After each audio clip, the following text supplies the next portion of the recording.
All right, welcome to the defense replays. This is going to be out a bit late, but better late than never.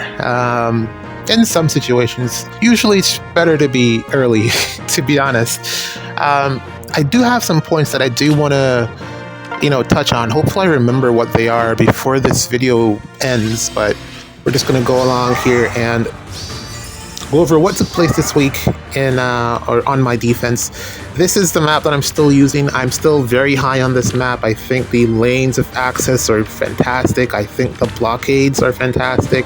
And I think just the way that the team will come down as a unit is very beneficial. But we're going to start with some of the losses because overall I feel like the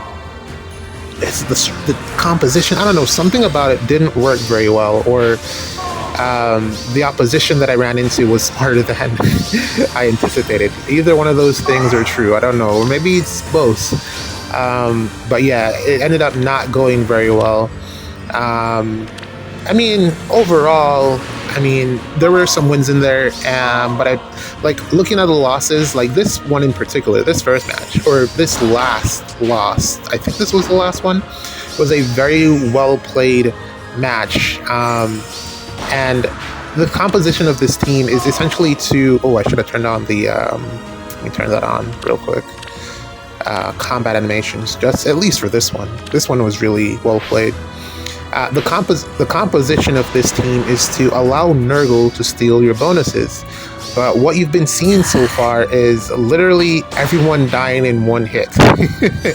So that kind of defeats the purpose of Nurgle, because how Nurgle's essence drain works, you need to attack, you need to attack pretty much for you to be able to then steal the bonuses of your opponent. And if you're unable to do that, then you're not going to get anything. And I did not factor that into my defense building stratagem. That was not something that I factored in. And I think Byleth here, well, someone here is not getting, you see him hitting 99s or 89s for pretty much everything. So there's not a lot of opportunity for my boys to get the buffs from the opponent here. And then what would happen is that he wouldn't be able to get much further into this map because a lot of his offense here functions off bonuses, or in the case of Camilla and Fur, they get powered up based off the number of bonuses that the opponent has. So having Nurgle on the team, probably anti-synergistic, or particularly against this opponent, it's just not the best setup. So this was always going to be a loss, but then on top of that, he played very well, extremely well, in picking his target, in utilizing Sharina's extra action gimmick, and having Camilla pop out of the secret summoning hole. I believe that was her, or was it her? I think it was Camilla. Just worked really, really well in his favor. So this was a loss that I think was well-deserved, a well-played match, and I have zero complaints about it. And then the rest of them are pretty similar to that.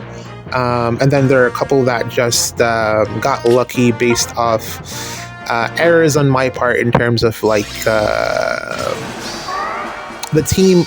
One of my failures when I was constructing this was that I couldn't get the team to ladder down, or once the defense breaks apart, I couldn't get it to clump together successfully very well. So there's a few hit and run attempts that worked out, pretty well for the opponents, and that's really just a failure on my part.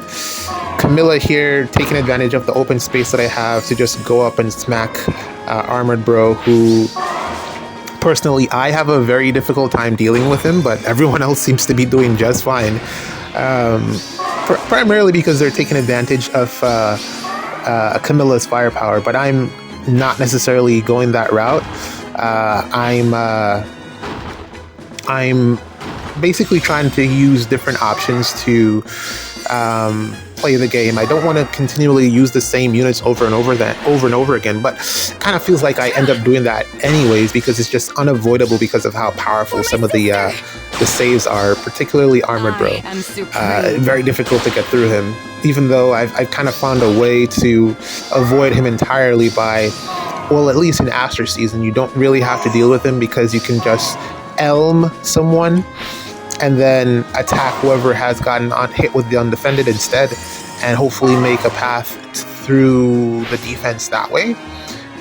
So that's an option that I've been using. The thing about his magic save and physical save is that it gives you an option. So what I've realized is that your physical attacks, unless you're Camilla or Fur, just don't do anything to Armored Bro, especially when he has the support up.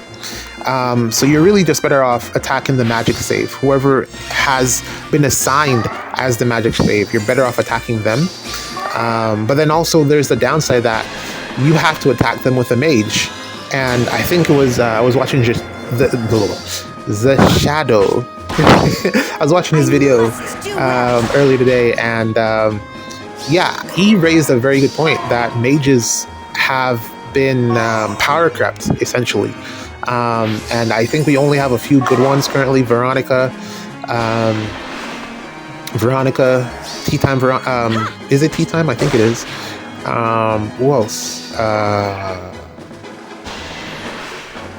Hence the problem, because I literally can't think of a mage that's like good right now. There just aren't that many. Aside from Veronica, none come to mind really. I'm probably, well, Sharena, of course, but I'm probably forgetting the rest of them. So yeah, you just don't have that many mage nukes that are good to be able to take out a magic save in most situations. So you end up in a difficult spot, because a lot of times the magic save is going to be someone with really high res. So you're going to be attacking into that, hoping that you can break them, but it's a difficult wall to get through, that high res, unless you have a ton of true damage, or weapon triangle advantage, or some way to get around you know, that unit, or at least be able to tank a hit, which most mage units can't. Nyx, I keep forgetting, of course, Nyx is very good, can deal with most things. If there's a way to give her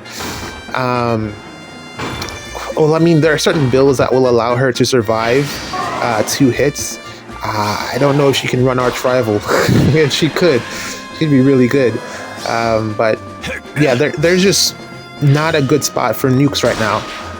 They've been power crept by melee units, of all things. Melee nukes have power crept range nukes to the point where you're just better off running a melee nuke, because melee nukes have more physical bulk. They're more capable of surviving hits, ranged or melee, and it's just better to comprise your defense of units that are able to withstand that amount of pressure. So range units are kind of in a weird spot. I do see the remainder of the year, because the first half of the year IS has focused very heavily on giving us a ton of physical melee tanks or nukes that are able to just wall you. Looking back as far as, you know, Emblem Ike, I feel like we're still in that renaissance of powerful physical units, and we're just watching a few more. Like I said, this Crom is just not that great. The only reason he was able to get a KO on that last map was just because of, like, you know, my defense getting out of place, and he just sniped someone. But really, this Crom just does not impress me. I don't know. Some people have said that they've had, you know, better luck with him, with, you know, Astra and stuff, but yeah, I'm not very high on this Crom. He's just not the greatest in my opinion. I was actually, you know, making mention of the fact that he doesn't have armor effective damage, which is a huge drawback for him. But then also, there's a lot of Marth, you know, going around, and that's probably the reason that they decided to not to give him the armor effective capability. But then also, eventually Marth will fall off unless they plan to give out that Fire Emblem status to someone else, and keep that going around to neutralize armor effectiveness, which is actually very, very strong, because that's one of the key ways that you're able to, you know, take out those types of units, because they're very armored units, because they're very bulky, and it's essentially Micaiah's niche, and Crom's niche to a lesser extent. So if we start getting more of that, then the value of armor breakers are, you know, kind of in the dumps. But that's a separate issue, I guess. But it still goes back to the fact that range units are essentially power crept completely by melee nukes, And he made the point that Lin being able to give that out now, the 2-range attack to pretty much everyone, it really just changes the landscape of how we interact with our offensive teams, and it changes it for the worse, in my opinion, because what will happen is that for ranged nukes to get good again, they have to start putting out way more damage, and supplement that with some type of support effect. And also, they are going to have to become bulkier. Or, I mean, even in Shirena's case, just having Miracle isn't enough, with the Erica Ring being a thing. I do, potentially see them giving out more Miracle because everyone gets it nowadays. It was such a rare thing before, but now high cooldown specials are in vogue. So there's no reason for everyone to not be able to run Miracle.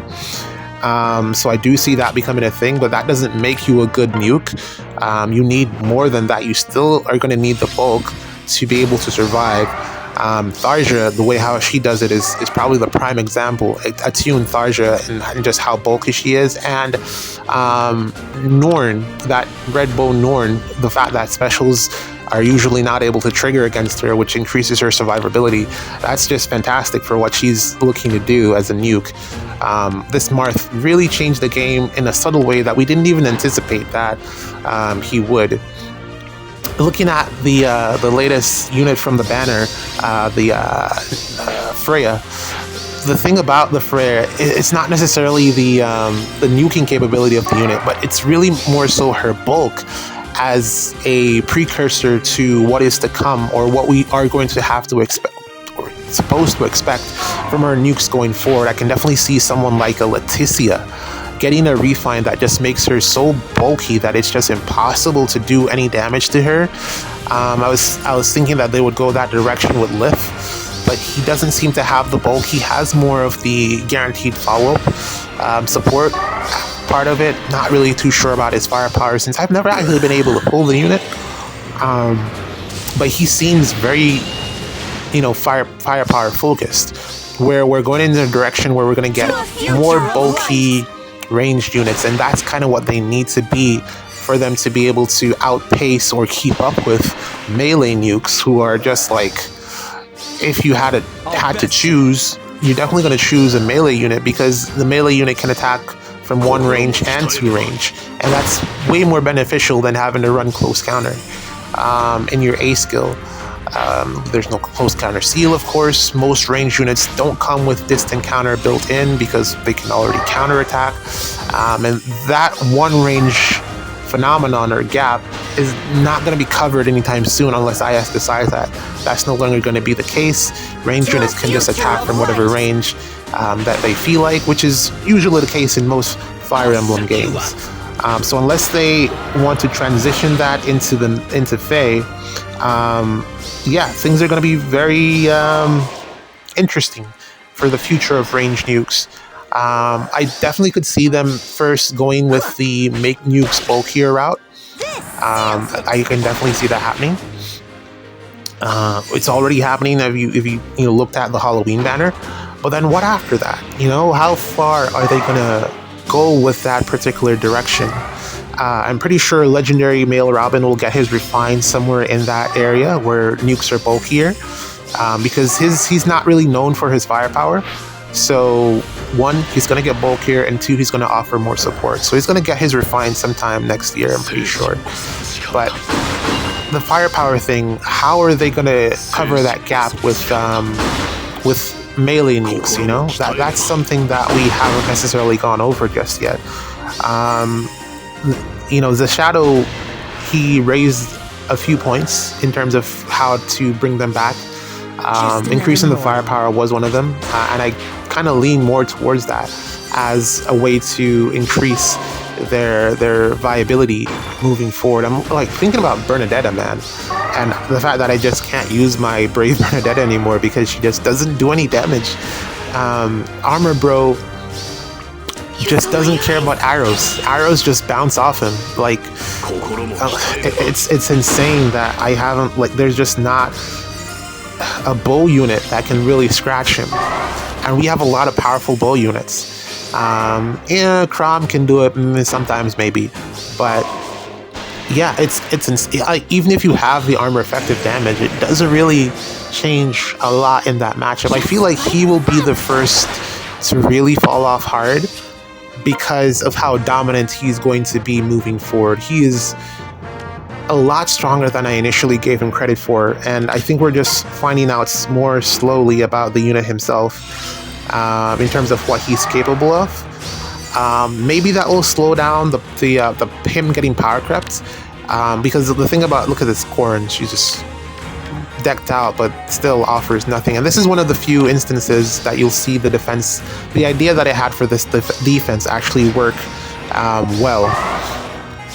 But unfortunately, it just I think I'm gonna have to swap Nurgle. I don't think it's there's just, if he has first off an HP condition. If he doesn't have the HP condition 25%, his essence drain does not work.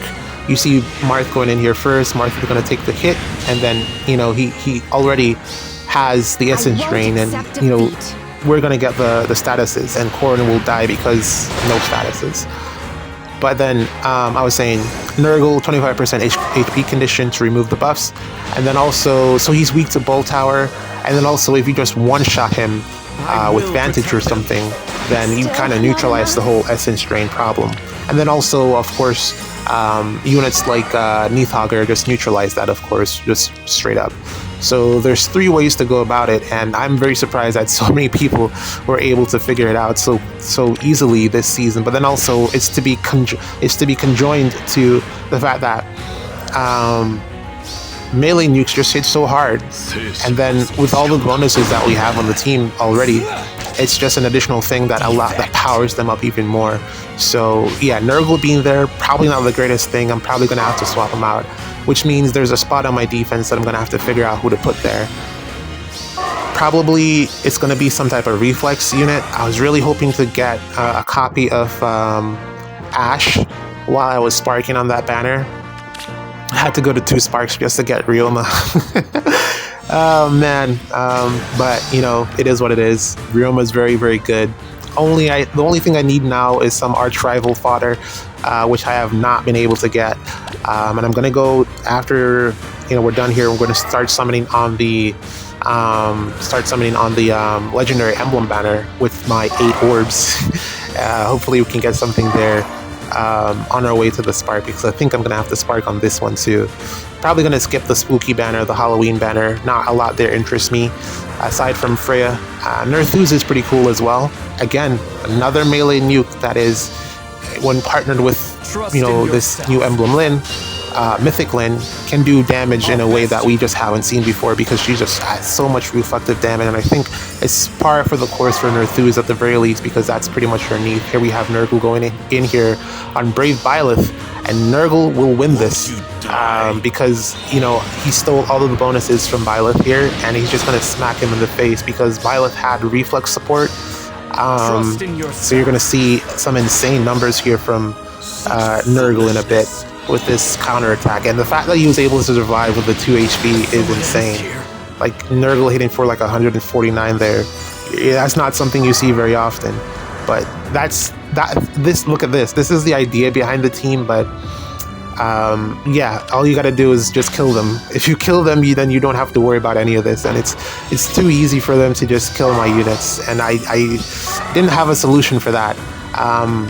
Yeah, for this season. And also, I'm really disappointed with the performance of Brave Byleth on my defense thus far. He just hasn't really contributed anything, so I don't know what I'm going to do about that, you know, as we go forward. It's probably just a build problem.